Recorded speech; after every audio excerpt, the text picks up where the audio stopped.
హైదరాబాద్ లో వినాయక చవితి అంటే ఖైరతాబాద్ బడా గణేష్, బాలాపూర్ లడ్డు గుర్తుకు వస్తాయి. ఈసారి బాలాపూర్ గణనాథుడు స్వర్ణగిరి శ్రీ వెంకటేశ్వర ఆలయ నమూనాలో భక్తులకు దర్శనమిస్తున్నాడు. భక్తులకు ఎలాంటి అసౌకర్యం కలగకుండా ఏర్పాట్లు చేశారు ఉత్సవ కమిటీ సభ్యులు. గతంలో కైలాసగిరి, బద్రీనాథ్, రామేశ్వరం ఆలయాల నమూనాల్లో మండపాలు రూపొందించారు.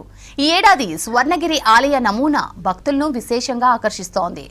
సిటీ నలుమూలల నుంచి బాలాపూర్ వాసులు అక్కడికి చేరుకుంటున్నారు.